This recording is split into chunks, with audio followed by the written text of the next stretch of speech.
Hey guys, tonight we slip into embroidered shadows, soft silk brushing stone floors, and the faint scent of ink and incense curling through the halls.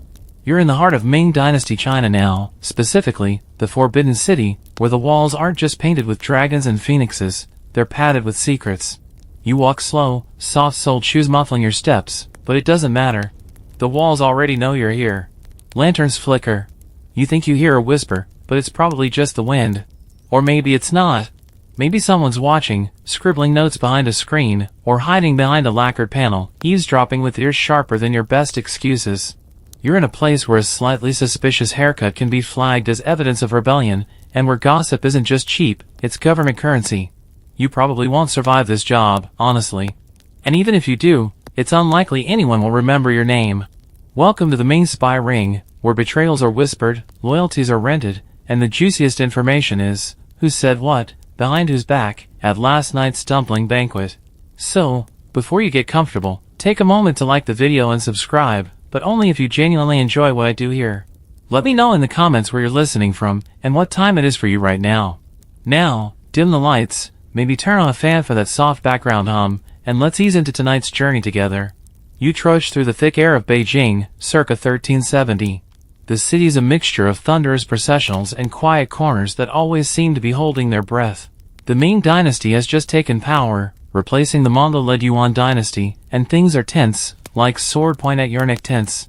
The new emperor, Han, is busy trying to cement control and definitely not sleeping well. He's imagining conspiracies in his soup.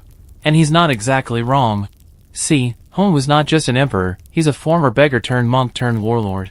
And like any good rags-to-riches protagonist, he's got trust issues the size of the Great Wall. Maybe that's why you're here now, slipping through a corridor lined with silk screens, where paintings of serene cranes watch you pass, even as someone human probably is too. Outside, life moves with slow ceremony, street vendors hawking roasted chestnuts, bureaucrats in robes swishing past, and an odd duck escaping from someone's cart. But inside these palace walls, everything sharpens.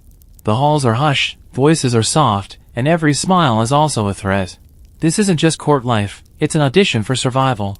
And everyone is performing. You reach a private courtyard, moonlight puddling in the stone corners, and sit on a cool bench carved to resemble a lotus. There's someone next to you, just far enough away to not seem suspicious.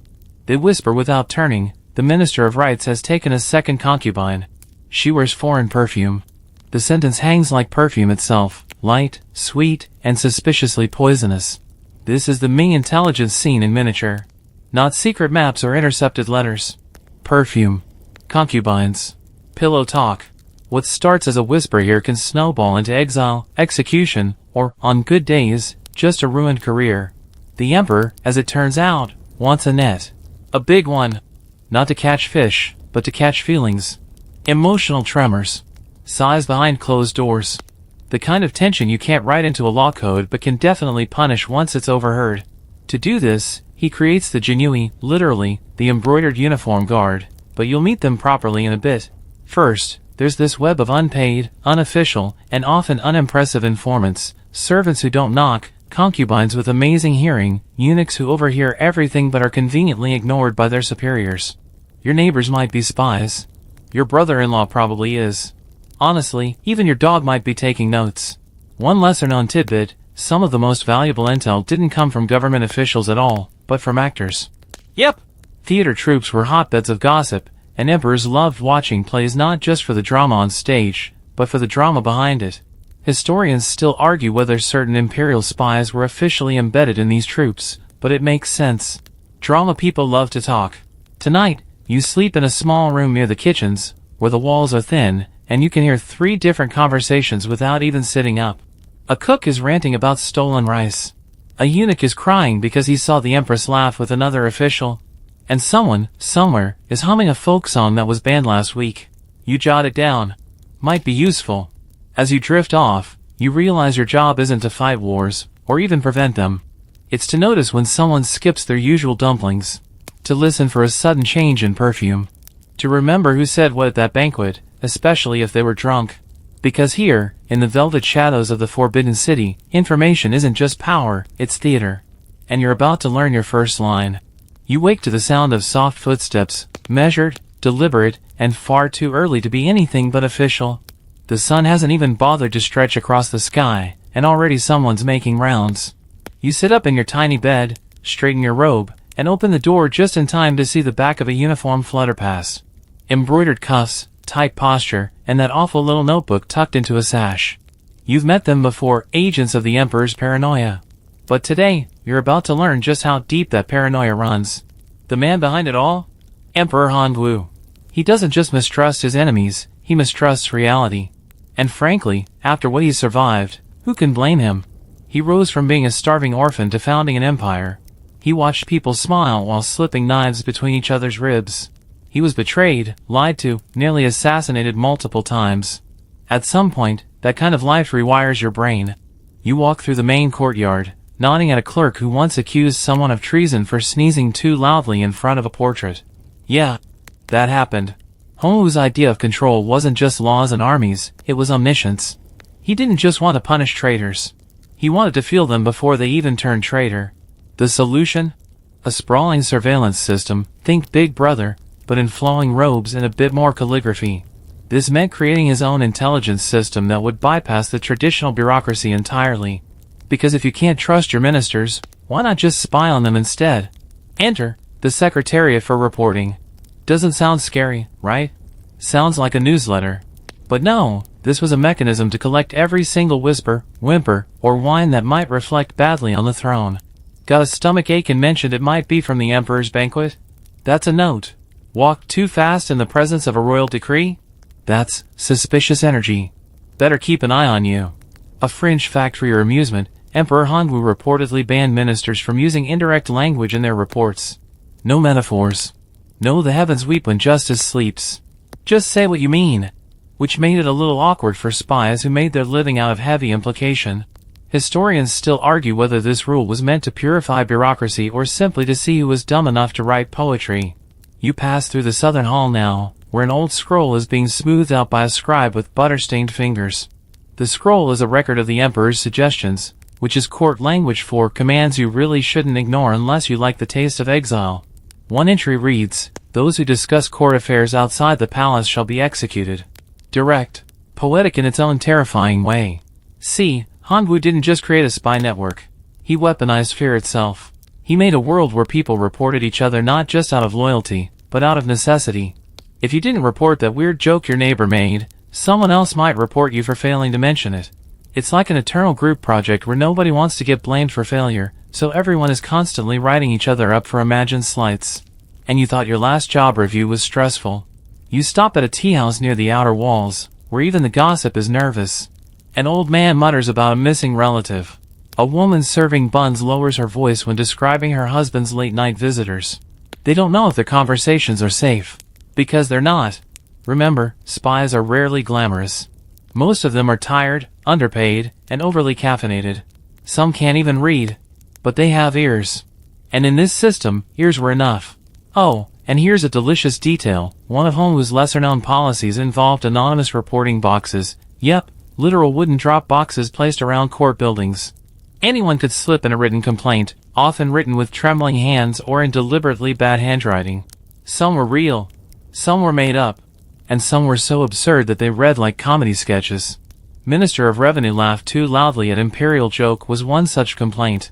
Historians still argue whether that one was satire or just someone really committed to flattery. Hongwu would read these himself, by the way. He personally reviewed a portion of reports daily, treating them like his own personal gossip column. But make no mistake, this wasn't indulgence. It was strategy. His paranoia made him powerful. You leave the tea house just as a new batch of reports is being carried to the inner palace. Scrolls tied with red silk, each one a potential death sentence or at least an uncomfortable conversation. And all this because an emperor couldn't sleep at night without knowing who'd been whispering about his choice of robe color. Later that evening, you attend a small poetry reading, because yes, even spies have hobbies. The room is dim, lit by paper lanterns, and everyone speaks in hushed tones, as if the shadows themselves have ears. A man recites a line about the sky folding over like a silken lie. It's beautiful. It's probably about clouds. But also, it could be political. So you write it down. Just in case. This is your world now, one where poetry is dangerous, laughter can be subversive, and trust is the most expensive thing no one can afford. And as you lie in bed that night, listening to the soft rustle of wind against the wooden shutters, you realize something else. You don't need to carry a sword to be powerful here. You just need to listen harder than anyone else. You're summoned before sunrise. Again. This time, though, you're not alone. Around you, a dozen others shuffle forward, some trying to look confident, others clearly regretting their career choices.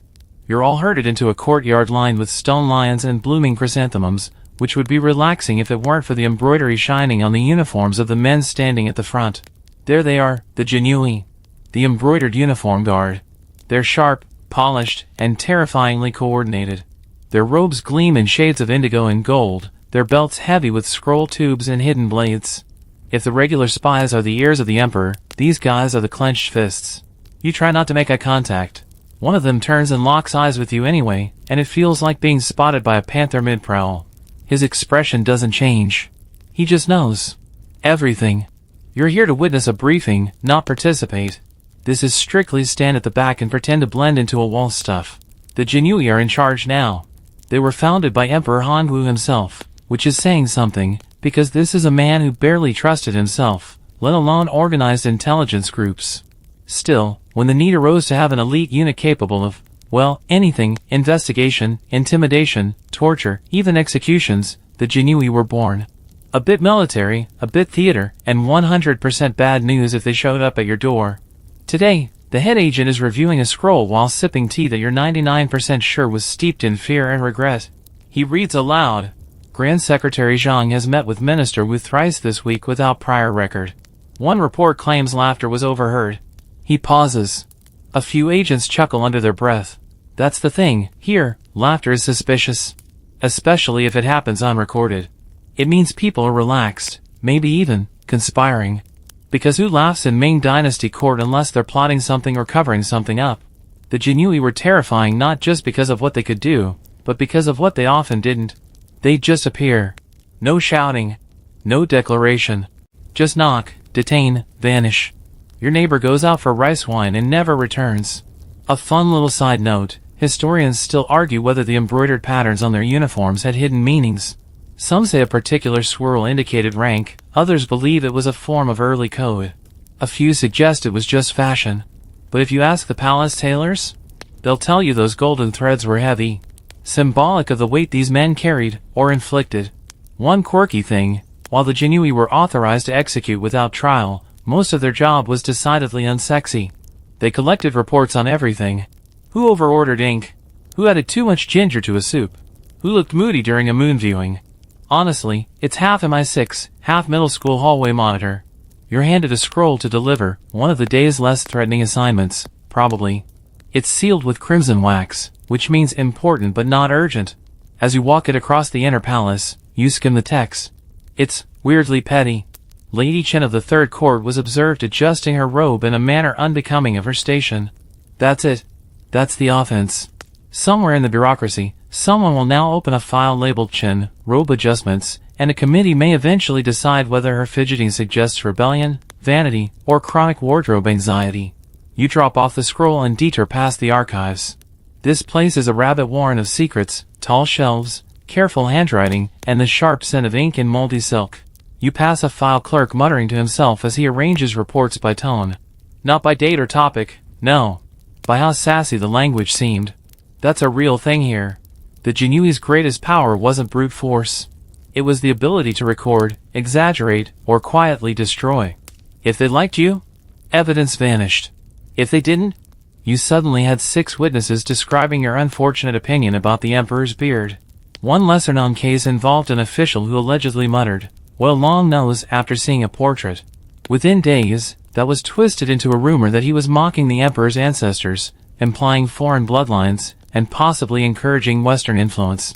He ended up in exile. Over a nose. You can't make this stuff up. You sit in on a conversation between 2 junior agents later that day, and it's not what you expect. They're talking about hairstyles. Specifically, how certain ministers have started sporting looser buns, which might suggest a rejection of Confucian order. Is this fashion? Or a coded message? Historians still debate whether hairstyles during the mid-Ming period had political subtext, but the Jinui didn't wait for consensus. They wrote it all down. By now, you're realizing just how blurry the line is between intelligence and interpretation. There's no pure information. Everything gets filtered through layers of suspicion, ambition, and yes, personal taste. That night, a banquet is held in honor of a military victory down south. You attend, because you're technically working, but really you're people watching. The general's wife wears a rare perfume said to be imported from India, and immediately the whispers begin. Too foreign. Too bold. Too expensive for someone whose army allegedly struggles for supplies. You catch a genuine agent writing all of this down. He's got one eyebrow raised, the universal symbol for HM, that's shady. As the music swells and the wine flows, you realize something wild. You're surrounded by spies. Not just the genuine. The performers. The servants. Even the child handing out melon slices might be reporting to someone. This isn't just surveillance, it's ecosystemic. Like a forest of gossip, where every leaf is listening. You leave the banquet before it ends. Too many smiles, too many suspiciously off-key toasts. And as you walk back to your quarters beneath the soft light of a waning moon, you understand the truth behind the genuine's reputation. They don't have to drag people screaming into the night to maintain control. They just have to make everyone think they might. Your dreams are all sideways tonight, whispers with no mouths, ink dripping from scrolls, and an elegant woman who turns into a teacup. Typical after a day of shadow watching and etiquette-based espionage. By morning, you're back on your feet, squinting at the sun through the thick silk of a hallway curtain. You've been assigned to the archives annex today, not glamorous, but it's where the real stories live. No swords, no stabbings, just ink, paranoia, and paper cuts. And the smell, a heady mix of old wood, musty parchment, and a trace of mildew that screams ancient bureaucracy. You find yourself elbow-deep in memorials, official reports filed by everyone from ministers to minor errand boys. This is where the gossip gets codified. Imagine rows upon rows of bamboo scrolls and bound papers, some water-damaged, others singed, all color-coded with string and seals. Some are red for urgent, others black for sensitive. A few are pale green, which apparently means hilariously petty. You open one dated 5 years prior. It's written in elegant brushwork and begins seriously enough, regarding the irregular shipment of rice from Jiangnan, but by line 6, it spirals into a complaint that a local governor often wears robes that border on the feminine. The rice issue is forgotten entirely. This, it turns out, was common. The spy network under Hanwu, and later emperors, was so bloated and overeager that it became obsessed with minutiae. You think you're there to prevent coups? Nah. You're there to log robe colors and dinner seating arrangements. A well-known historical fact, during the Ming Dynasty, officials were often punished based on behavior more than actual lawbreaking. Appear flustered during a ceremony? That's anxiety. Anxiety means guilt. Guilt must mean treason. Enjoy your exile. You pull another report. It details a debate over who poured tea for whom at a midwinter feast. Apparently, a junior official poured for a senior one without being prompted, which was interpreted as undue intimacy. Scandalous. The report ends with, potential collusion between households? You blink. Tea. They're investigating tea. What makes it worse is the system encouraged this behavior. Officials were rewarded for vigilance, not for accuracy. If you submitted 50 reports and only one turned out useful, that's still a good batting average in this world. Just don't be the guy who didn't report something. Here's a fun tidbit buried in the scrolls. One report accused a scholar of excessive moon viewing. Apparently, he was observed gazing at the full moon alone for 3 nights in a row. This was interpreted as brooding, possibly romantic, maybe even critical of the emperor's lunar banquet that month. Historians still argue whether this accusation was metaphorical or just the result of someone being bored and jealous. You're starting to realize that the archive isn't a record of truth, it's a reflection of collective anxiety. These scrolls aren't just data. They're emotions, suspicions, projections. If a man looked too calm, he was hiding something. If he looked too stressed, he was probably hiding something worse. Mid-morning, your superior, a thin man with a voice like crushed reeds, summons you to examine a set of conflicting reports. All about one official, Magistrate Liao. First scroll, Liao often compliments the empress's taste in music. Second scroll, Liao failed to clap appropriately during imperial concert. Third scroll, Liao was overheard humming a tune associated with band dramas. So which is it? Loyal, inattentive, or rebellious theater kid? You glance at the handwriting. Different scribes, different tones. One of them even uses exclamation points, a clear sign they're emotionally invested. That's a red flag. It's your job now to decide which reports go forward. Not based on truth, based on tone, urgency, and who might get offended. You start to understand why everyone's always a little bit tired around here. By midday, your eyes are raw from reading. You break for a walk and overhear a heated exchange between two eunuchs.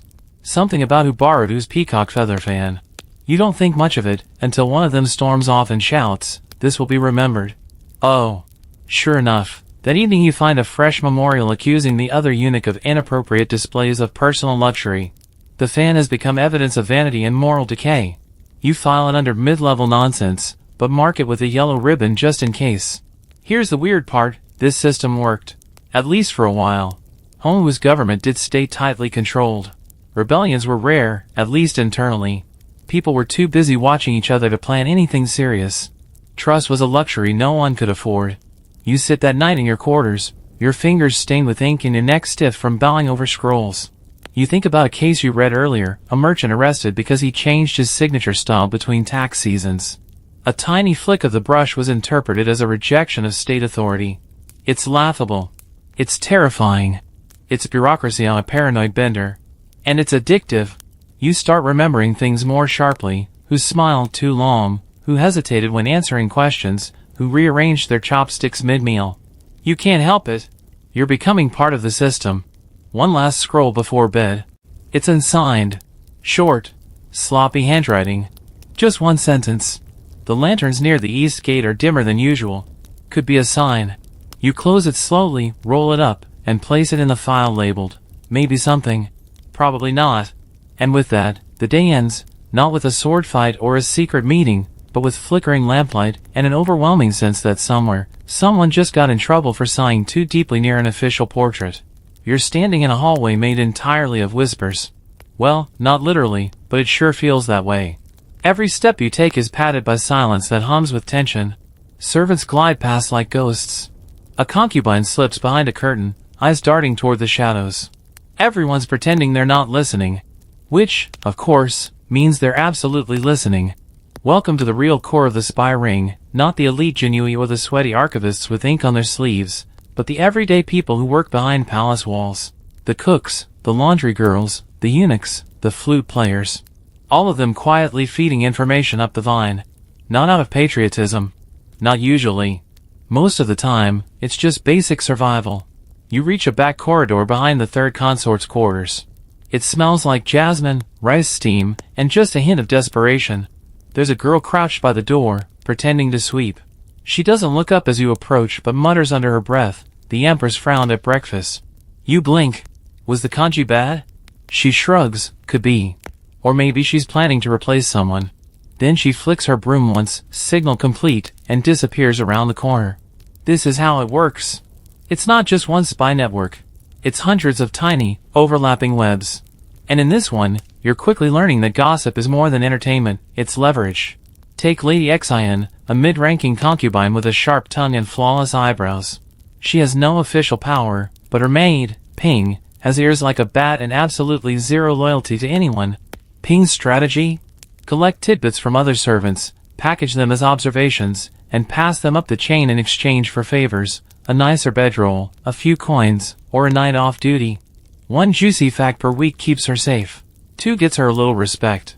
3? Suddenly, people owe her. A fringe tidbit, some eunuchs reportedly kept coded journals using scented oils. Each scent represented a different category: lavender for disloyalty, sandalwood for seduction, camphor for financial misconduct. It sounds ridiculous, but imagine flipping through a diary that smells like betrayal. Today, you've been tasked with tracking emotionally volatile behavior among household staff. What does that mean? Pretty much anything. Crying too loudly. Laughing too quietly. Saying "I'm fine" in a tone that clearly means "I am plotting to destroy the dynasty." You start in the kitchens. The head chef, Master Zhou, is a huge man with arms like rolling pins. He's chopping leeks while berating an apprentice for undersalting duck broth. "I hear Lady Goose spat hers out," he says, eyes narrowing. And you know who she's close to. He doesn't say it, but he doesn't need to. You make a mental note: Lady Gu offended by soup. Possible tension brewing with Minister Hai? You move on to the laundry area, where steam clouds the air and women work elbow to elbow scrubbing silk. 2 are whispering about a broken hairpin found in a guard's quarters. Normally, not a big deal. But the hairpin matches a set owned by a noblewoman not known for visiting guard barracks. You interrupt gently. Was it jeweled? One of them glances at you. Mother of pearl inlay. Very personal. Interesting. You write it down, even though you suspect it's just a love affair and not a rebellion. But in this place, who can tell the difference? By mid-afternoon, you're feeling queasy from all the information, none of it confirmed, all of it pulsing with potential danger. It's like trying to piece together a puzzle made of rumors and nervous tics. You stop by the musicians' quarters to rest your ears. Bad idea. They're louder than the kitchen. Two flute players are mid-argument. She wore purple yesterday, one hisses. That's an imperial mourning color. Only if it's deep purple, the other snaps. Hers was lilac. That's perfectly acceptable. Historians still argue whether color taboos in Ming court fashion were rigid rules or just moving goalposts used to trap enemies. Either way, you jot it down, lilac robe causes controversy. Possible fashion-based treason? That evening, you sit with Elder Lin, an old eunuch who's been in the palace longer than some buildings. He sips tea, unfazed by your questions. You think spying is about finding facts? He chuckles. No. Spying is about watching reactions. Everyone lies. But not everyone lies well. You nod, hoping to look wise, and he adds, a servant who gossips too often is useful. One who never gossips, dangerous, means they're keeping something to themselves. You chew on that as you watch a young scribe shuffle past, head down, clutching a letter like it might explode. You wonder what's in it. A confession? A love note? A coded report? You'll probably never know. Which makes it that much more interesting. Back in your room, you try to organize your notes. It's madness. Everyone's sleeping with everyone else, or plotting to, or claiming they're not. Half the reports contradict each other. The other half are too vague to be useful. And yet, somehow, it all matters. One last entry catches your eye. Stable boys seen speaking to Lady Q's maid after curfew. Possible collusion. The stable boy. Right. You saw him earlier today brushing horses and humming a love song. Could be nothing. Could be everything. You don't sleep well. Too many spinning threads in your head. And you begin to understand why so many informants keep talking. Because once you start collecting secrets, it's hard to stop. Even if all you're really collecting is gossip. You're not supposed to be in the West Courtyard after sunset. Which, of course, is exactly why you're here. The moonlight slips through carved wooden screens, casting latticework shadows that slant across your path. It's quiet, too quiet, in the suspicious kind of way. You move past a gnarled pine tree and stop near a small pagoda, where a single candle burns low and flickers with the wind. That's the signal. You've come to meet Bao, a minor functionary in the Ministry of Rites with a taste for rice wine and a terrible habit of complaining in verse. It was never meant to be treason. Just catharsis. A way to blow off steam after long days of stamping edicts and massaging ministers' egos. But in this world, poetry is a weapon, and Bao? He doesn't even realize he's already been stabbed by his own ink. He arrives late, breathless and nervous. You try not to look like someone who's already read the file on him. But it's hard, especially since his secret poems are now circulating among 3 different levels of palace intelligence. Did you bring the wine? He asks, voice low. You nod. He smiles, more relaxed now. Big mistake. Earlier that week, someone, probably a jealous colleague, submitted a report. Ministerial assistant Bao seen writing near Plum Blossom Grove. Suspect poetic material. That was enough to get him flagged. The next day? A recovered slip of paper tucked under a rock. The plum tree leans under the weight of lies, while painted men bow to empty skies. Okay. Is that metaphorical? Probably. Is it about corrupt officials? Possibly. Is it definitely seditious? Depends who's reading. Historians still argue whether Bao's poems were coded criticism of the emperor or just lazy venting. But one thing's clear, he picked the wrong spot to wax lyrical. The Plum Blossom Grove is a known surveillance hotspot. Too picturesque. Too secluded. Basically a trap wrapped in floral fragrance. You sip your tea while Bao rants about his supervisor's obsession with calligraphy margins. He doesn't even notice that you're not laughing anymore. The truth is, you kind of like him. He's earnest, passionate, completely unequipped to navigate the razor-thin margins of acceptable speech. But that's the game, isn't it? It doesn't matter what you meant. It matters how someone else can twist it. After your meeting, you slip back to the records office and find 2 more notes on Bao's file. One accuses him of overfamiliarity with female clerks. The other says he sneezed during a royal anthem. That one's probably exaggerated, but you flag it anyway. Pattern recognition, they call it. Or more honestly, paranoia by committee. A fringe tidbit surfaces from the pile. In some circles, paranoid officials use birds, trained birds, to eavesdrop on garden conversations. Parrots were especially prized for this, since they could repeat back juicy lines. Historians still debate whether the infamous parrot scandal of Nanjing ever actually happened, but there is a record of a bird blurting out, "The emperor's beard is patchy," during a spring banquet. The owner was never seen again. Back to Bao. The real problem isn't his poetry. It's who's reading it. One of the Jinui agents has taken a personal dislike to him. And when that happens, even a haiku about fish can get turned into an allegory for administrative decay. You've seen it before. You try to help. You quietly remove the most dramatic scroll from his file, the one with the plum tree metaphor, but it's like trying to mop up a flood with a silk sleeve. New reports pour in daily. 2 days later, you're called to a discreet hearing. It's not a trial. No lawyers, no arguments. Just 5 stern men drinking tea and asking whether Bao ever mentioned dissatisfaction with court policy. You choose your words carefully, vaguely, diplomatically. But you can feel the air stiffen. That night, Bao is arrested. No fanfare. Just a quiet disappearance. He's relocated for reassignment, which is the bureaucratic equivalent of he's in big trouble, but we haven't decided how dramatic we want to be yet. And here's the twist, his poems? They weren't very good. Mediocre meter, clumsy metaphors, a tendency to overuse the word crimson. But none of that matters. In this world, bad poetry can kill you just as efficiently as a sword. You sit in your room, rereading one of Bao's last verses. They tell me to be silent, but silence sings too loud. In every pause, a judgment. In every breath, a crowd. You think about what it means to live under constant observation. Not just by authority, but by everyone. The cook who overheard a mutter. The clerk who didn't like your shoes. The janitor who remembered you frowned on a festival day. You start to wonder, do you even have thoughts of your own anymore? Or have they all been edited, pre-approved, and sanitized for mass surveillance? In the quiet of your quarters, you write a line on a scrap of parchment. I blink, and someone files it. Then you burn it. Just in case.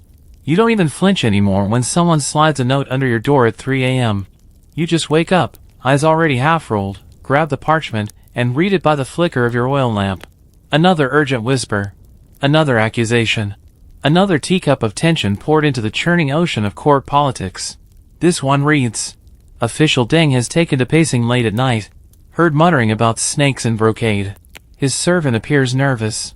Snakes and brocade. That could mean anything. Could be a bad dream. Could be a metaphor. Could be he literally saw a snake in a tapestry. But here, metaphor is a dangerous game. You toss the scroll onto the growing pile on your desk and slump back into bed. By morning, the palace is already crackling with energy, less like excitement, more like static before a storm. You're summoned again. Not for questioning, this time. For context. Official Deng has been targeted by someone with reach. Someone who's decided it's time to knock a rival off balance, and they're using the spy network to do it. You sit in on the review. 3 senior scribes, 2 minor officials, 1 stone-faced Jinui agent. They go over Deng's recent behavior like it's a crime scene. He left a banquet early. He didn't praise the emperor's latest poem. He's been seen near Lady Shen's garden. Alone. It's a classic technique, death by paper cuts. None of these details matter on their own. But stack them together? Add a whisper here, a raised eyebrow there, and suddenly Deng is a dangerous man with ambiguous loyalties and poor social instincts. You realize you've entered the arena of gossip as weaponry. It's not about truth. It's about narrative. The first person to tell a good story usually wins. And if the story paints someone as dangerous, or ungrateful, or disloyal, well, that's often enough. You think back to a case you read last week, an official who was accused of smiling too calmly during a flood relief report. Historians still argue whether that smile was seen as apathy, sarcasm, or hidden satisfaction at a rival's failure. He was reassigned to the outer provinces within the month. Coincidence? Hardly. The Whisper networks don't just punish. They build. They build stories, reputations, entire careers, sometimes from lies, sometimes from carefully selected truth fragments. You meet with a eunuch named Sean later that afternoon. Sean is a master of this particular dark art. He doesn't need to forge letters or fake confessions. He just nudges. He tells the right person the right thing at the right moment, and watches the narrative unfurl like an ornate fan. He offers you tea and says mildly, "Deng's gotten comfortable." You shrug. Is that a crime? Sean smiles. Only if someone else wants his job. There it is. The motive. Not sedition. Not treason. Just ambition. You begin to notice how many reports are written in passive voice. It was heard. It was said. There are concerns. Never a name. Never a source. Just a soft fog of accusation you can't quite punch. You're assigned to quietly observe Deng at the next ceremonial feast. It's your first time doing real in-person surveillance, and you try to look casual. You hover near a tray of candied lotus root and scribble notes behind a decorative fan. Deng does nothing remotely seditious. He laughs, drinks modestly, bows in all the right places. But at one point, he turns his head toward a rival across the table, and the look he gives, just a flicker of narrowed eyes, is enough to make you write down, hostile glance, possibly challenging authority. That's the moment it hits you. You're not just collecting information anymore. You're shaping it. You don't need to invent anything. You just need to describe it right. Add a little spice. Frame the mundane as meaningful. And suddenly you're not a spy anymore, you're a playwright, and your genre is political downfall. That night, someone leaves a basket of oranges outside your quarters. No note. Just oranges. This, too, is a message. Everyone knows you've been watching Deng. And someone approves of your performance. You don't touch the fruit. Another fringe tidbit floats to mind. It's said that in the late Hangwu years, certain spies used calligraphy brush strokes to convey secondary meanings. An elongated sweep in the character 4Ps might hint at hidden unrest. A jagged curve in loyalty could imply sarcasm. Historians still debate whether this was an intentional system or just the natural madness of too much ink and not enough clarity. The next day, Deng is reassigned. Not exiled. Not arrested. Just moved. Far enough to lose influence. Close enough to remind others what happens when you start pacing at night and muttering about snakes. The court barely reacts. No drama. No protest. Everyone's too busy studying their own posture, their own robe color, their own chances of being the next whisper target. You lie awake, staring at the ceiling, realizing how easily it all happened. How a few harmless notes, some cleverly curated reports, and a well-timed look at a feast unraveled a man's entire position. Not with a sword. Not even with a lie. Just gossip. Weaponized. You don't get a formal invitation to spy school. One day, you're just sent to a dusty compound on the edge of the palace, told to observe and to learn the rhythms. You expect covert brilliance, hidden scrolls, martial arts, disguises. What you get is a pot of bitter tea and an instructor who looks like he's been scowling since the last dynasty. Spy training in the Ming court isn't like the stories. There's no cloak and dagger. No thrilling rooftop chases. What you get instead are drills. Lots of drills. You learn how to fold a report in 3 different ways, each with a different implication. A tight triangle means urgent. A square fold says you're being cautious. A sloppy roll? Don't expect a response. You're taught how to ask questions without seeming curious. To speak in statements that sound like observations but land like traps. "He seems tired lately" is one of the deadliest sentences in your toolkit. The first week is entirely about posture. That's right, how to stand, bow, sit, and even eavesdrop without arousing suspicion. You're told to practice the blank gaze, where you look like you're paying attention but aren't reacting.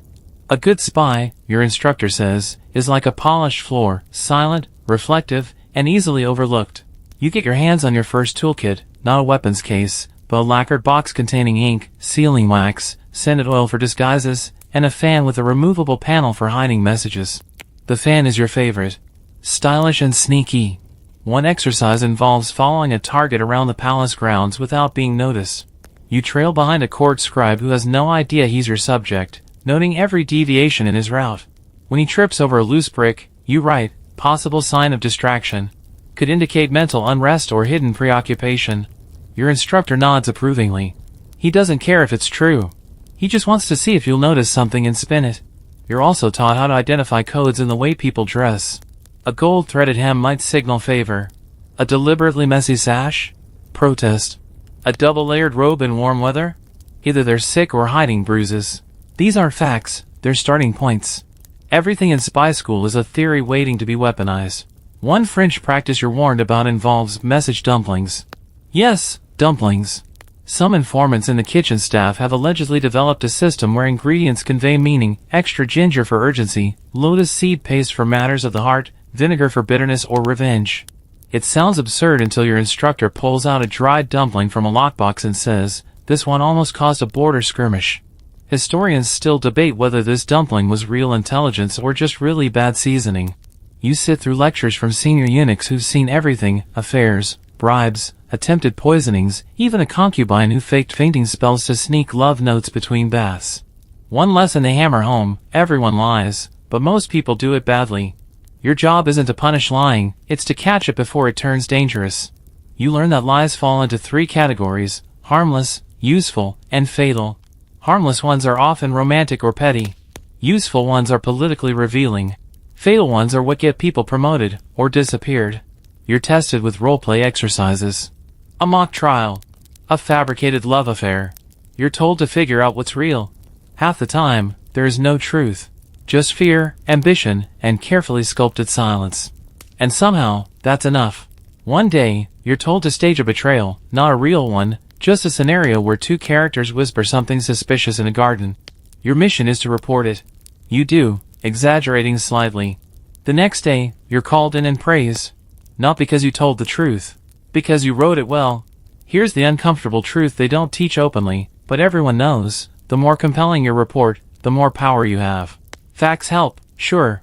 But narrative? Narrative is everything. One clean metaphor can get someone reassigned. 2 well-placed concerns and you've created a scandal. Your favorite story comes from an old agent with only 3 teeth and a cackle that sounds like a crow with asthma. He once posed as a sandal vendor to spy on a noblewoman's maid. His disguise? Sandals too small for his own feet. When asked why, he said, "Pain makes you humble." Humble people don't get questioned. You remember that line. The final part of training is mirror work, literally standing in front of a mirror and practicing how to look concerned, interested, or oblivious on cue. You practice listening with half-lowered eyes, with a sympathetic tilt of the head, with a smile that doesn't quite reach your ears. You realize that in this job, your face is your uniform. By the end of the week, your notes are full of new terms: incidental dissent, reactive silence, courtesy exaggeration. You start applying them to everyone around you. That official who nodded too long? Performative agreement. That servant who averted her eyes? Shame-based concealment. You're seeing code in everything now.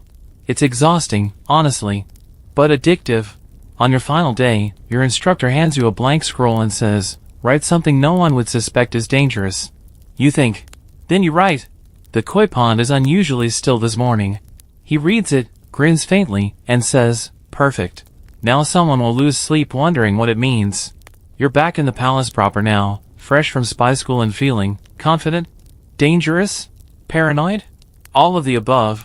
But none of your drills, your elegant fan work, or cryptic koi pond metaphors quite prepare you for what happens next. There's a romance blooming behind closed screens. You weren't assigned to it, not officially, but gossip floats like perfume in the inner quarters, sweet and inescapable. You catch wind of it first from a gardener, who mutters about the late-night comings and goings near the stables. Then a maid confirms it: Lady May, a lady-in-waiting known for her painted poetry fans and faint disdain for protocol, has been sneaking off to meet a stable boy. The stable boy's name is Lin. Strong jaw, quiet mouth, eyes that don't know how to lie, which is a problem when everyone else is fluent. He's not exactly a catch in palace terms, but he's honest, and that's dangerous. In the Forbidden City, sincerity is practically a confession. You begin your own quiet watch. Lady May and Lin don't meet often, once every 8 days, at most. Always near the southwest garden, just before the second drum beat of the night. You suspect it started by accident, maybe a dropped letter, or a kind word over a limping horse. But now, it's full-blown dangerous affection. Not because it's a threat to the emperor. No. Because it's a story, and someone, eventually, will use it. That someone arrives in the form of eunuch Jiao. Jiao has the soul of a nosy ant and the memory of a trapdoor spider. He notices everything, especially if it involves people who don't pay him enough attention. And Lady May? She never smiles at him. Never even bowed properly. That's enough. You watch it unfold in slow, bitter motion. Jiao spots Lin delivering fresh saddle straps. Follows the boy with slippered steps. Sees the glance exchanged through a curtain, soft, reckless, unmistakable. He doesn't yell. He just smiles. That kind of tight-lipped smile that says, I now own you. By morning, a report is circulating, lady-in-waiting spotted with servant under moonlight. Intimacy strongly suspected. Unauthorized contact likely subversive. No name. No date. Just enough smoke to imply fire. You try to warn Lin, softly, carefully, without revealing how you know what you know. He nods, scared but not surprised. I'll end it, he says. She'll understand. She doesn't. Later that night, she finds you. Alone, near the well. Her robes are creased, her eyes stormy. You've seen us, she says. You know what we are. We weren't hurting anyone. You nod, but this isn't about hurting. This is about violating the unspoken hierarchy. A stable boy doesn't get to love a lady-in-waiting. Not because of law, but because it disrupts the narrative. It threatens to remind people that feelings still exist in this hive of paper and posture. May leans in. If I'm accused, I'll go down fighting. I'll drag others with me. And now it's political. Now our affair is leverage.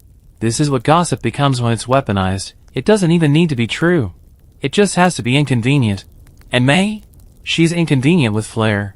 One curious fringe fact, palace legend says that once, a concubine deflected attention from her own affair by staging a fake pregnancy using stuffed silk and dramatic fainting. The plan worked. The emperor was too embarrassed to follow up, and the gossip trail went cold. Historians still debate whether the incident was real or an early version of crisis acting. Back to May. The Jinui have picked up the scent. You see one loitering near the stables, flipping a coin. Lin looks like he hasn't slept in days. May begins sending you veiled messages, gifts of ink, fans painted with verses that read like accusations. One says, truth hidden is truth buried alive. You try to step out of it. You really do. But silence is a decision too. And Jiao? He's ramping up. He's rewritten the original report twice, adding sharper language. Now it's seduction for influence. Now it's emotional manipulation with potential blackmail intent. Every layer of drama makes the report stronger, more appealing to anyone hungry for scandal. The tipping point comes when Lin is caught with a note. A simple one. I miss your voice. That's all it says. It's enough. He disappears. Just like that. No trial. No question. Just gone. And May? She falls quiet. Not demure. Not broken. Just quiet. Like someone folding into herself while the walls lean in to listen. You don't see her again for weeks. When she reemerges, she's different. The paint on her fans is sharper. Her laughter, when it comes, is edged with steel. She never mentions Len. But her reports become legendary, sharp, insightful, always just vague enough to be safe but pointed enough to sting. She's learned how to fight in whispers. You realize something unsettling. Love didn't break her. Gossip turned her into a weapon. And now she's aiming it wherever she wants. You're in the records hall again, a place that smells like mildew and wet silk, with the faintest whiff of panic baked into the walls. There's a fresh stack of internal communiques on your desk. You open one and groan. It's not about troop movements or tax irregularities. It's about who wore what and how it was interpreted. Again. You flip through scroll after scroll. One reports that Minister Lu wore a robe with too many cranes. Symbolic overreach, someone scrawled in the margin. Another notes that a visiting noblewoman bowed too deeply, perhaps mocking traditional etiquette through exaggerated compliance. You're reading the official gossip of the empire. And the weird part? This is the good stuff. The palace doesn't run on laws or logic, it runs on whispers wrapped in ribbon. Tucked near the bottom of the stack, you find something more scandalous, a set of intelligence reports compiled by the Jinui. These are supposed to be about threats to the dynasty. What they are, mostly, is high society drama. One report begins ominously. Countess Ming and Chamberlain Han were seen leaving the bathhouse within 2 minutes of each other. Rumor implies shared rendezvous. No proof. No follow-up. Just enough ink to stain reputations. You start reading faster. Another scroll describes an imperial musician seen weeping into her sleeve after a missed cue. She's since been promoted. So of course, the report suggests she cried strategically. Emotional manipulation is career advancement. You don't know whether to be impressed or terrified. Probably both. And then, the real gem, a collection of surveillance summaries from a single week. They're bundled together like some ancient tabloid digest. You glance at the first entry, Minister Jia caught napping during morning prayer. Claimed illness. Court physician disagrees. Possible malingering. The next one? Lady Chen was seen touching her hair thrice during a banquet. interpreted by two witnesses as a subtle signal to her brother across the table. Hair touches. Naps. Tears. This is the stuff that gets categorized as political intelligence. There's a scholar you remember hearing about, Shen Yu, a chronicler who once wrote that the most dangerous words in the court are not shouted, but sighed. Historians still argue whether Shen meant this as a literal observation or a poetic jab at the spy system, but either way, he was right. The sighs get written down, analyzed, turned into motive. You stop to get tea and bump into old Chio, the report clerk who's been around longer than most garden statues. He's got a scroll tucked under one arm and a honey cake in the other. He waves the cake vaguely and says, "You see that new report on the Empress's parrot?" You blink. "Parrot?" "Yeah," he says, laughing. It started mimicking the phrase he lied. He lied during her morning walk. Now there's an inquiry into who taught it that. It's ridiculous. But you write it down. Because who knows? Maybe the bird knows something you don't. You spend the afternoon cataloging this chaotic collection of social missteps disguised as espionage. A memo about a general's affection for sugar buns. An observation that a secretary always speaks 1 decibel too loud. A scribbled note about excessive gardening by a consort who may or may not be using her rose bushes to signal the kitchen staff. None of this is real intelligence in the military sense. But in the social sense? It's lethal. These little notes are how reputations die. And they work not because they're true, but because they're plausible. That's all it takes in this system, one plausible suspicion and a room full of bored courtiers eager for distraction. One fringe tidbit that pops into your head. Apparently, there was once a spy who claimed to divine political unrest based on the pattern of fallen petals in the emperor's garden. He submitted reports full of flower metaphors. At first, everyone laughed. But then he got one prediction right, a scandal involving a gardener and a consort, and suddenly, he was promoted. His method was never questioned again. Historians still debate whether he was a genius, a fraud, or just really lucky with roses. By early evening, your fingers are stained with ink and your brain feels like it's been simmered in soup. You watch as a junior clerk nervously rewrites a sentence 3 times before submitting it. The final version reads, "While not overtly critical, the minister's tone may reflect deeper concerns." You nod. That's a masterpiece. The kind of sentence that means everything and nothing at the same time. Pure bureaucratic art. Back in your room, you sort your notes and stare at the phrase you underlined earlier, excessive gardening. You think about it more than you should. It probably means nothing. But what if it doesn't? What if those rose bushes really are part of a signal system? You consider paying the consort a visit. You stop yourself. You've seen where that rabbit hole leads. And then you realize something. You're not laughing anymore. What started as harmless palace gossip has become a system of social warfare, carefully crafted, endlessly recycled, and devastatingly effective. It's not just part of the intelligence network. It is the intelligence network. You're standing at the edge of the unit quarters now, where the real nerve center of the gossip network throbs just beneath the marble and silk. It smells like lacquered wood and powdered sandalwood, with the tang of something unspoken clanging to the air. You've spent weeks following whispers, but today you've been told, firmly, to listen here. Because if the Forbidden City has a soul, this is where it gossips in its sleep. Eunuchs aren't just servants. They are messengers, gatekeepers, personal attendants, ritual specialists, financial overseers, and unofficially, the imperial court's most efficient surveillance mechanism. There are hundreds of them, and they go everywhere.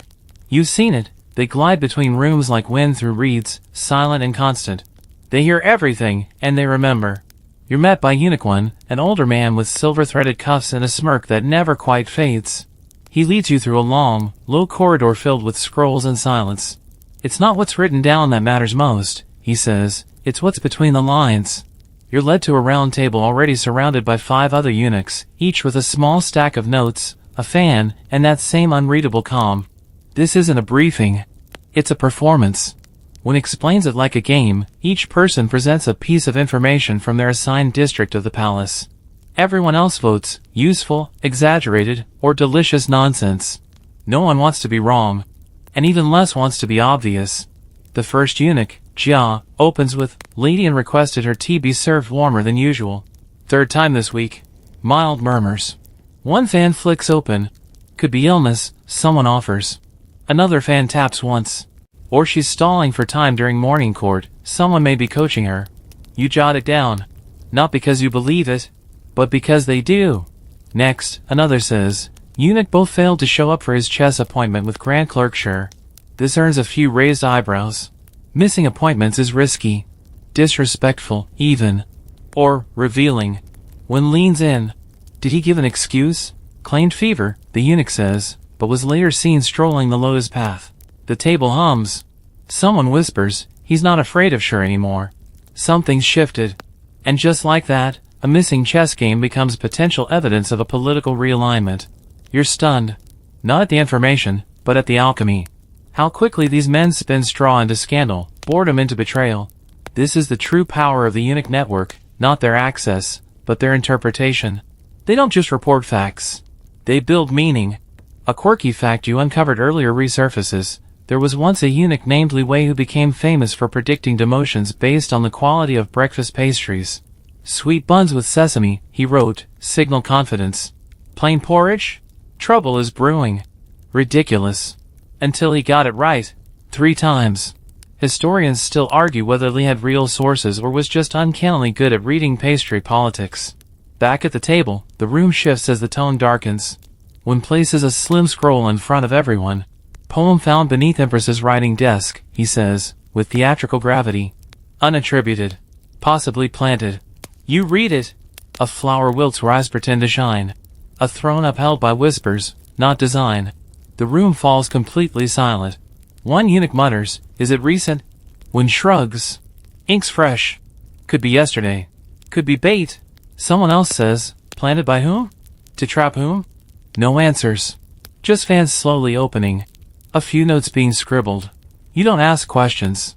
You just watch. Later that evening, you walk past the servant's wing and spot a eunuch scolding a page boy for mishandling a tray. It's nothing, until you hear the page mutter, maybe if your friends didn't spill wine on purpose. The eunuch goes still. You pause. Turns out, wine spillage is one of the classic tactics, an old trick to delay conversations, isolate officials, or even trigger investigations. You make a note. Not because this case matters, but because someone else might make it matter. That's how it works. This entire network of eunuchs, servants, guards, isn't just about reporting. It's about planting. The right phrase, heard by the right ears, can spiral into policy change, banishment, or marriage. Sometimes, all 3. Eunuchs have no families. No heirs. Their loyalties are, on paper, to the throne. But what they really serve is access. Access is power. Knowing things first. Or making others believe you do. One corners you before you leave. The most dangerous lie, he says, is the one no one doubts because it's whispered gently. You nod. Later, as you lie in bed, you find yourself replaying the poem over and over in your mind. Was it planted? If so, by whom? And for what purpose? You almost start writing your own verse in response, then stop. You know better. Even paper listens here. You realize something else. The spy ring isn't just supported by eunuchs. In many ways, it is the eunuchs. And their whispers? They are louder than war drums. The genii are eating themselves alive. You can feel it in the air, thicker than incense, sharper than protocol. What began as a disciplined, terrifying elite has turned inward. Now they're circling like sharks that can't find fresh meat. So they bite each other. It starts subtly. A missing report here. A red seal broken before delivery.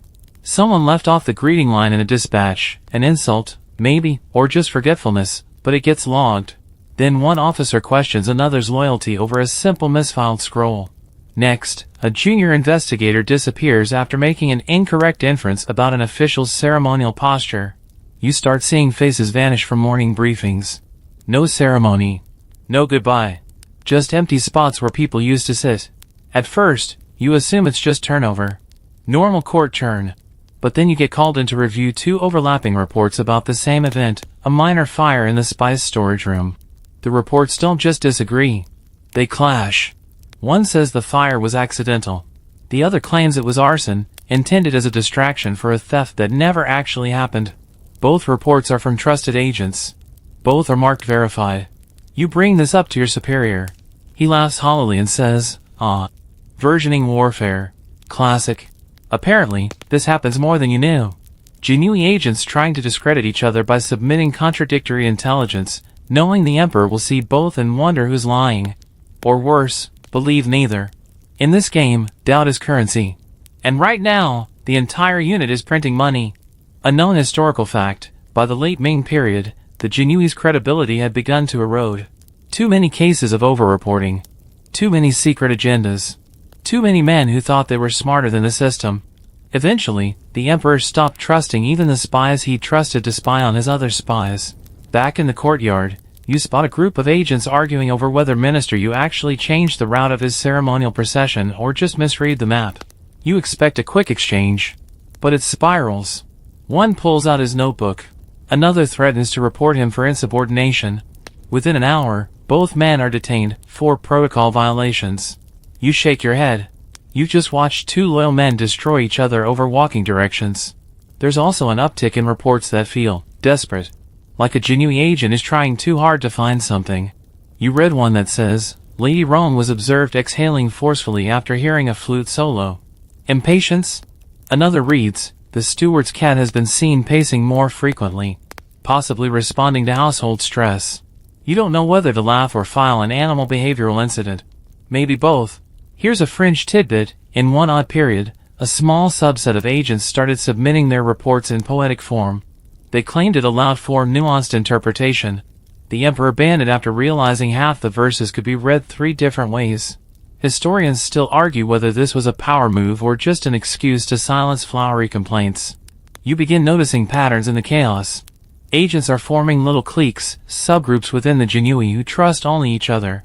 These inner circles share information, shield each other, and, when necessary, frame outsiders. One group tries to pin a failed investigation on a rival. Another subtly erases the reports of a lower-ranking agent who got too curious about a certain garden party. That's your assignment now, the Peach Garden Incident. It happened 2 weeks ago. A small gathering in the Eastern Wing. Nothing official. Just tea, poetry, and late-blooming fruit. But someone filed a report afterward claiming a tone of dissent in the verses read aloud. You've read the poems. They're about peaches. Literally just peaches. But the report alleges metaphor, implied corruption, overripeness, imperial fragility. Now, several Jinyui are being dragged into an internal investigation. Because 3 of them were there. And someone has to take the fall. You sit in a room full of agents denying things in near-identical language. I do not recall any implication. I found the poem pleasant, not political. The peaches were well prepared. You're not joking. That's a real quote. What's terrifying is how familiar this all feels. You've seen this play out before, among ministers, concubines, servants. But now, it's inside the intelligence ring itself. Self-surveillance. A snake eating its tail, then filing a report on how suspicious its tail looked. You pass one of your colleagues later that day. He leans in and whispers, "Don't trust Chen." You nod. Then Chen passes you and says, "Don't trust Khan." Then Khan says, "Don't trust anyone who warns you not to trust Chen or me." You laugh. Then you stop laughing. Because that's the point, isn't it? No one trusts anyone anymore. And maybe that was the goal all along. The peach trees are still blooming when you arrive at the scene. A quiet courtyard behind the east wing, the air thick with sweetness and the soft buzzing of bees. You wouldn't know, standing here, that this was where the whole mess began. There are still teacups left on one of the lacquered tables, forgotten in the rush of suspicion. A few petals drift lazily to the ground, landing near a scroll someone forgot to collect. This is the site of the so-called Peach Garden Incident, and your job is to figure out whether a group of senior ladies and one nervous scholar accidentally launched a political scandal by reciting bad poetry near fruit. The reports are maddeningly vague. One says a poem compared a bruised blossom to a stumbling state. Another claims that laughter followed a verse about worms and ripe peaches. Clearly, it was meant to suggest internal corruption. But no one can remember exactly who said what. The poems themselves are missing. The only copies were handwritten, passed around, then allegedly burned to avoid misinterpretation. Of course. Classic Ming panic protocol, say something risky, then destroy the evidence and hope nobody noticed. You track down the poet, Scholar Han, a mid-ranking literary advisor known for being overly sincere and underly political. He's pale, jumpy, and halfway through packing up his calligraphy brushes when you find him. You ask him, flatly, "Did your poem contain political metaphor?" He freezes. "I just like peaches," he says. "They're seasonal."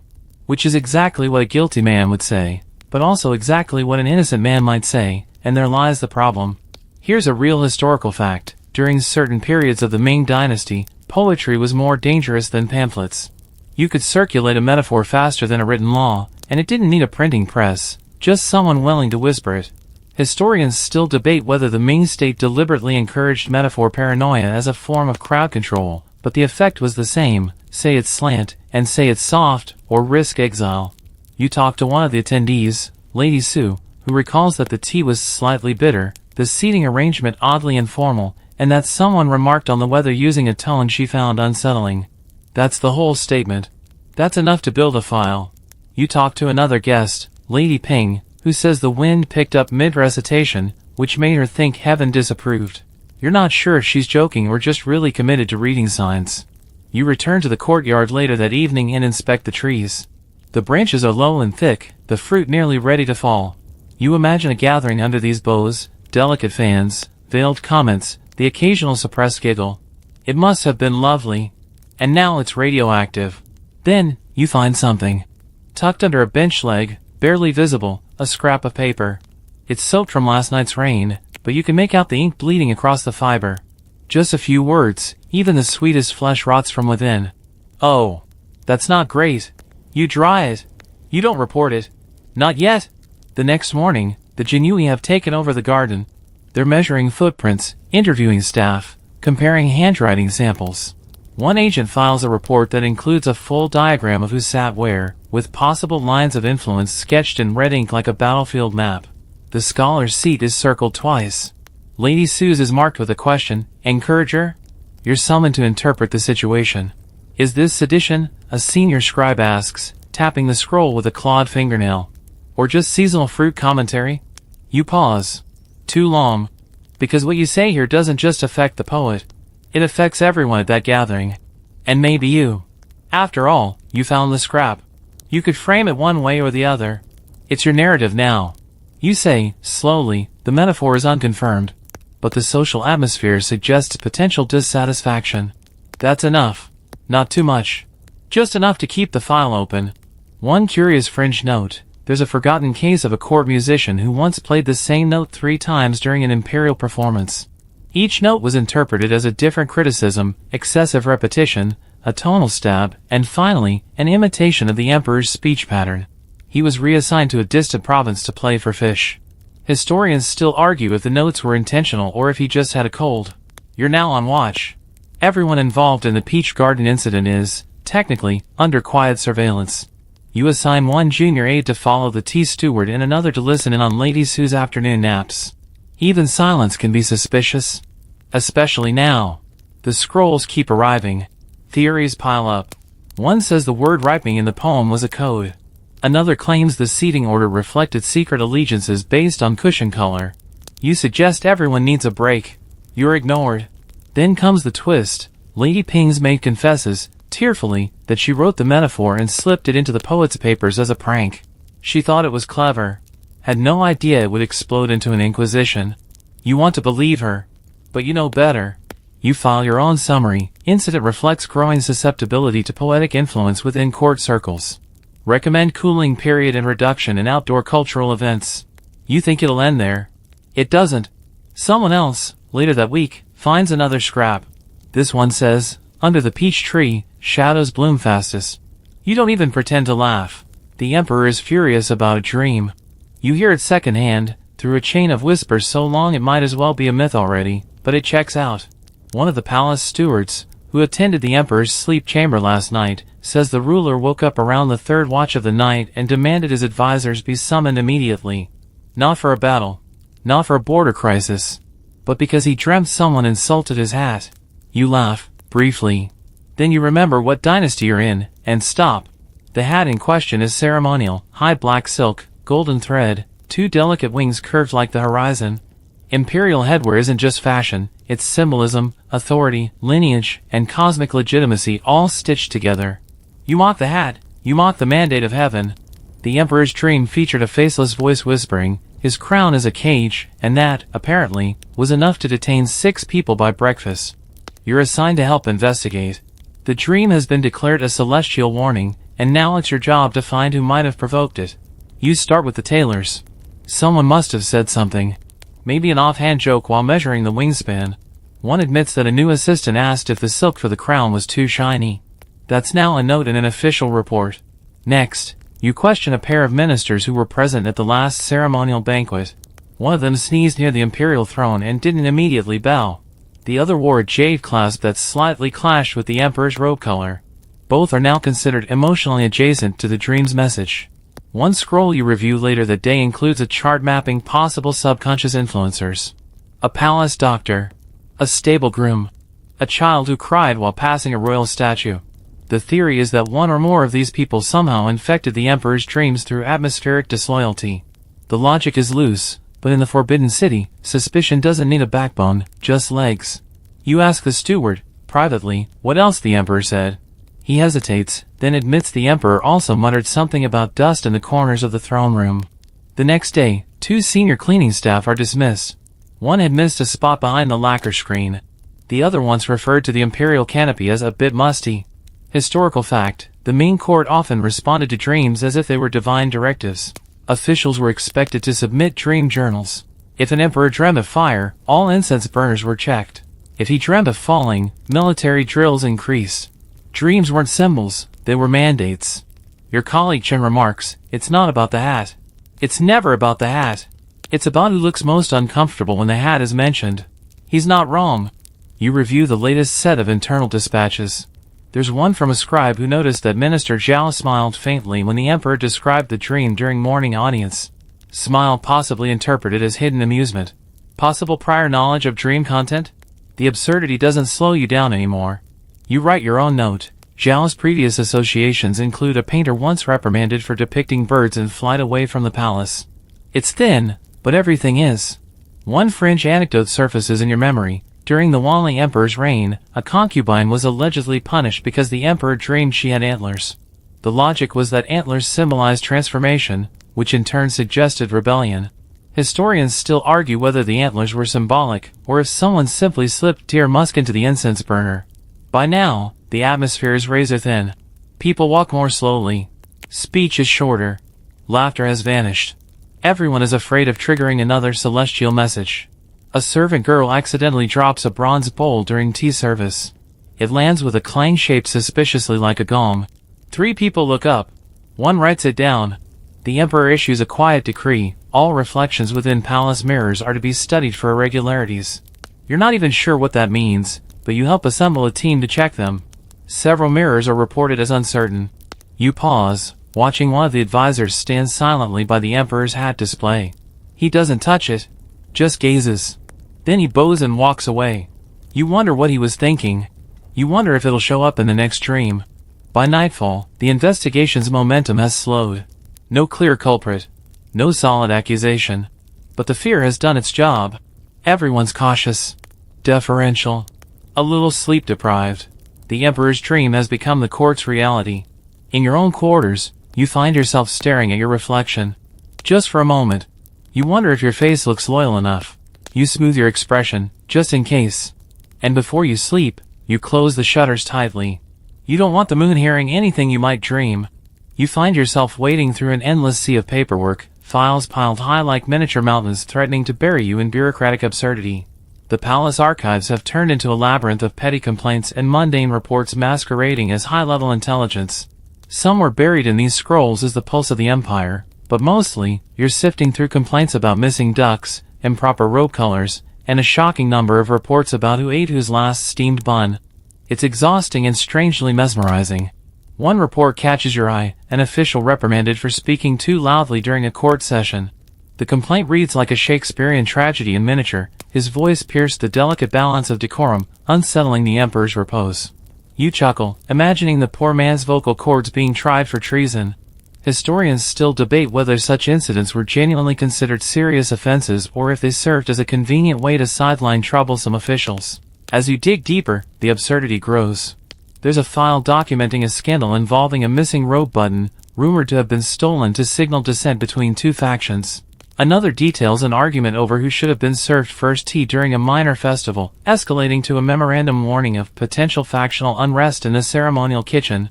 You pause, wondering if the kitchen staff secretly run the empire.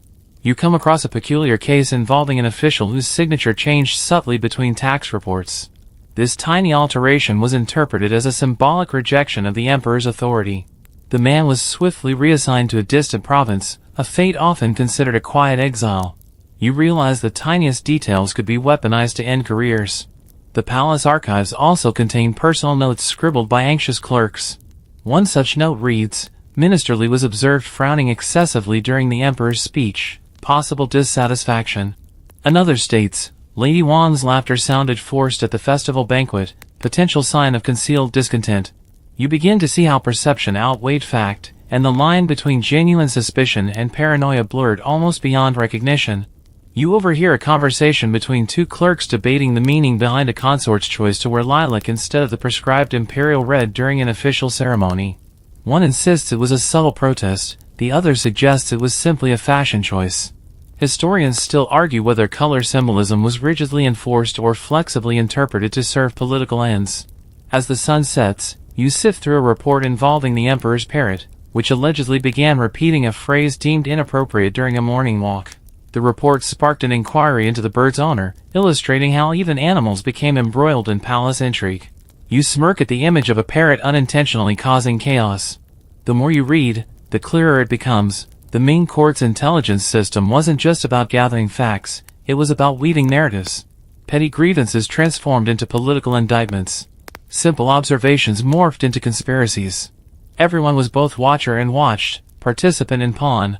Your fingers ached from constant writing, your mind fatigued from untangling layers of suspicion and rumor. Yet, there's a strange allure in this endless dance of whispers and half-truths. The palace isn't just a place of power, it's a living story, told in fragments, shadows, and sighs. You set down your brush, lean back, and exhale. Somewhere in the quiet, a servant knocks softly, bringing fresh ink and a new scroll. The cycle continues. And so do you. You find yourself drawn into the mysterious world of a glamorous female informant known only as Lady Ming. Her beauty is legendary within the palace, and her presence commands attention, not just for her exquisite robes embroidered with phoenixes and peonies, but for the subtle power she wields through her network of whispers. Lady Ming trades beauty tips for secrets, and blackmail material for influence.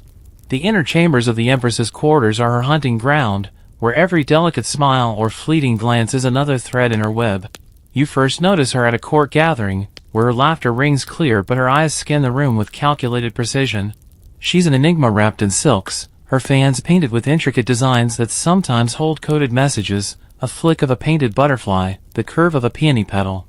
You learn that these aren't mere decorations, they are tools of communication, discreet signals passed among allies and informants. The idea that fashion itself becomes a language of espionage isn't just poetic, it's practical in a world where spoken words can be deadly. Lady Ming's informants are everywhere, the hairdressers who overhear whispered confessions, the perfumers who know who's wearing what scent and when, the musicians who note who lingers by the pipa and who avoids the zither. She cultivates relationships carefully, rewarding loyalty with favors, sometimes a bed, sometimes a promise of protection, sometimes simply a knowing nod in the crowded corridors. Her power is subtle but undeniable. Historians still debate how much influence women like Lady Ming truly wielded in Ming politics. Official records downplay their roles, but the surviving rumors and secret letters tell a different story. Women were often the real arbiters of power, using social networks to sway decisions and protect allies. In a system where open political participation by women was forbidden, this shadow diplomacy was both necessary and dangerous. One evening, you find yourself invited, unofficially, to a gathering hosted by Lady Ming. It's an intimate affair, incense smoke curling through the air, soft silk cushions arranged around a low table, delicate cups filled with jasmine tea. The conversation dances lightly, discussions of poetry, recent court news, and veiled references to disloyal elements. You listen carefully as Lady Ming shares a story about a noblewoman who used a secret knot in her sash to warn of impending danger. It's a chilling reminder that even the smallest gesture can carry enormous weight. You notice a young maid handing Lady Ming a folded note concealed within a brush handle. The informant reads it silently, her eyes flickering with a mix of amusement and calculation. Later, you learn the note contained information about a planned promotion for a rival courtier, which Lady Ming skillfully used to undermine her adversary's standing. The palace is a stage, and Lady Ming is both performer and director. Her beauty draws the eye, but it's her mind and network that move pieces on the chessboard. In this game, intelligence isn't just collected, it's crafted, embellished, and deployed with precision. One French anecdote you come across describes a lady-in-waiting who was able to conceal messages within embroidered patterns on her robes, readable only to those trained in the secret code. Whether this is true or palace myth, it underscores how artistry and espionage intertwined in the Ming court. You realize that the intelligence network isn't just about spies with hidden knives or secret scrolls. It's about people like Lady Ming, who wield influence through relationships, subtlety, and the ever-present power of information itself.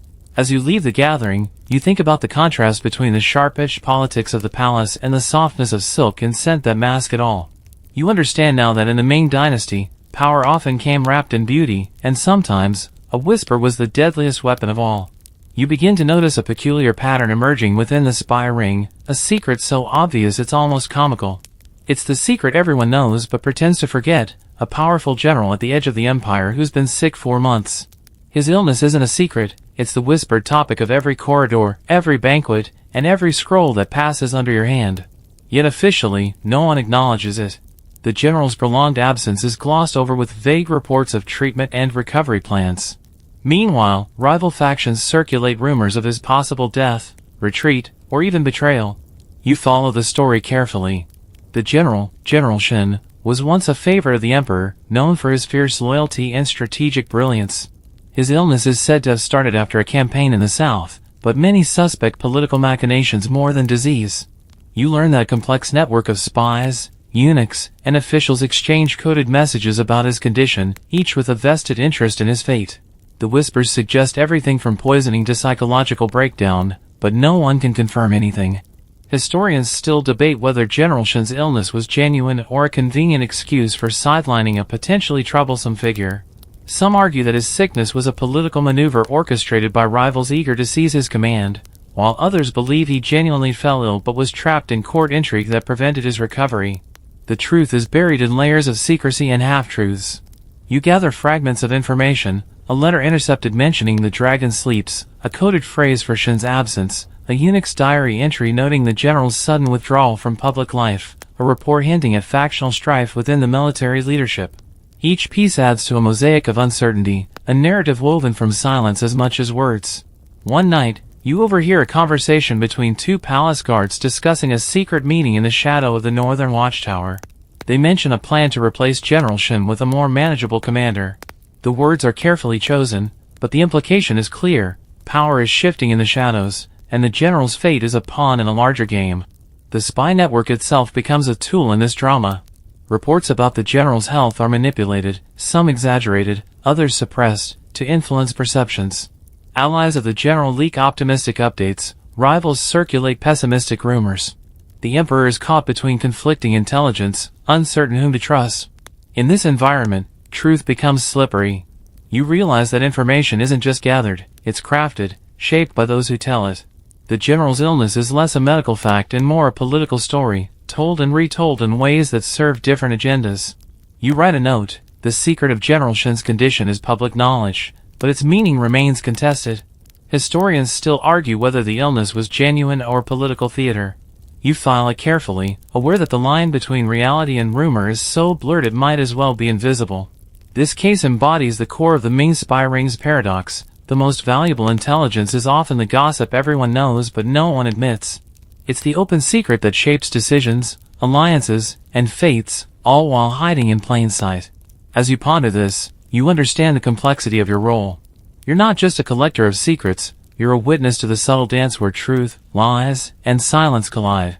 And sometimes, the most powerful message is the one whispered loudest by its absence. You never expect gossip to kill someone.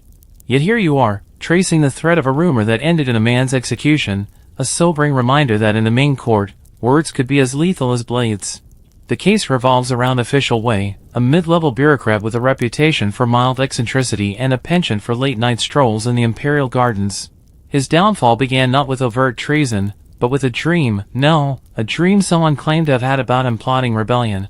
It starts small, whispers in the corridors about Wei's odd behavior, his silences during court debates, a letter he never sent. The dream itself is vague, a shadowy figure whispering his name alongside words like betrayal and fall. This dream is reported by a frightened servant, whose testimony grows more elaborate each time it's retold. The dream becomes a prophecy, a chilling premonition taken as divine warning. The Jinyu intervenes swiftly. They arrest Wei on charges of sedition based solely on the dream and a handful of circumstantial rumors. No concrete evidence. No trial as we know it. Just interrogation sessions where silence is interpreted as guilt and every hesitation is a confession. His own handwriting, once admired for elegance, is scrutinized for hidden messages. Historians still debate whether such dream-based accusations were common or exceptional, but the fear they generated was very real. The Ming court believed in the power of dreams as extensions of heavenly will, and ignoring such omens was itself a crime. The line between spirituality and politics was razor-thin, and Wei's fate was sealed by both. You read the interrogation records, a litany of contradictions and coerced admissions. Wei insists on his innocence but is forced to confess under duress. His final poem, smuggled out on a scrap of silk, speaks of shadows swallowing light and voices lost in silence. It haunts you. The aftermath is brutal. Wei is executed quietly, his name erased from official records. His family is disgraced, and anyone who spoke kindly of him is watched closely. The dream accusation sets a chilling precedent. If a mere vision can condemn, who is safe? You speak with a palace scribe who witnessed the proceedings. He says, it was like watching a shadow swallow a man whole. No one dared question the verdict. Dreams are the voice of heaven here. Yet, beneath the surface, the court buzzes with whispered doubts. Some wonder if Wei's downfall was orchestrated by rivals hungry for his position. Others say the dream was fabricated to justify a politically convenient removal. The truth remains tangled in uncertainty. This case crystallizes the terrifying power of rumor and dreams in the Ming intelligence web. Gossip is not just idle talk, it is the machinery of fate, capable of turning whispers into death sentences. You close Wei's file slowly, the weight of it pressing down like a stone. You realize that in this world, silence is never innocent, and every word, spoken or dreamed, carries the potential to kill. You stare into the night, thinking about how fragile life is when shadows speak louder than swords. The sun slants low over the palace as you wander through halls now quieter than usual. The great machinery of the spy ring seems to be slowing, fading into a muted murmur. The younger emperors who followed Hongwu have grown less interested in the endless web of whispers and petty accusations. The paranoia that once fueled the court's obsession with surveillance has cooled, replaced by a weary resignation or perhaps a strategic retreat. The network still exists, but it's a shadow of its former self, a ghost spinning half-truths rather than hunting conspiracies. You watch as some offices shutter their windows, scrolls pile up unread, and once eager informants retire or find new occupations. The Jinyu, once feared like spectral executioners, now mostly handle ceremonial duties. Their fearsome reputation lingers, but their teeth have dulled. Many agents have grown tired of the endless cycles of accusation and counter-accusation, choosing instead to disappear quietly or turn their talents to less dangerous trades, calligraphy, teaching, or even theater. Historians still debate the reasons for this decline. Some argue it was a natural evolution, a recognition that the endless pursuit of enemies within eroded the state's stability. Others suggest it was a deliberate shift by later emperors seeking to focus on governance rather than paranoia. A few whisper that it was because the very fabric of trust had unraveled, leaving no one willing to risk the volatile game of court espionage. You stroll through the once bustling intelligence quarter, now mostly deserted save for a few lingering clerks and the echo of footsteps long since faded. The walls seem thinner somehow, the air less charged. You pass a dusty bureau labeled reports of the most trivial nature. You smile, some things never change. A fringe story you hear speaks of an agent who, tired of the chaos, turned his skills to writing romantic novels under a pen name. His books, full of palace intrigue and forbidden love, became wildly popular. Whether his tales were accurate or pure fiction, no one could say. Historians still debate whether this spy was the real author of some of the most enduring Ming dramas. You reflect on the countless whispered rumors, coded letters, and subtle glances that once dictated the flow of power. The network that was meant to secure the emperor's reign ended up feeding on itself, consuming friendships, alliances, and sometimes entire careers. Now, it's mostly just whispers in the dust. You sit by a window as the sun sets, the light softening the edges of your worn manuscripts. You think of Lady Ming, who vanished into a distant province after a failed intrigue. Of General Shen, still missing but alive only in speculation. Of official Wei, whose dreams doomed him. And of countless others whose fates were sealed not by sword or decree, but by whispers. The spy ring didn't vanish entirely. Like a restless ghost, it lingers in the background, a cautionary tale of power, paranoia, and the human thirst for control. As night falls, you close your eyes and hear faint echoes, the murmur of 1,000 secret voices, fading but never truly silent. You wander the ruins of what once buzzed with conspiracies and secrets, the faded echoes of footsteps and whispered warnings now just a soft hum under the weight of time. The offices where spies once plotted and paranoia bloomed are crumbled and overgrown, their lacquered walls peeling like old scabs. The once organized ledgers lie scattered, pages yellowed and curling, their ink smeared by countless hands and years. You can almost hear the ghosts of scribes muttering about misplaced commas and suspicious smiles, the endless debate over who meant what and who saw whom.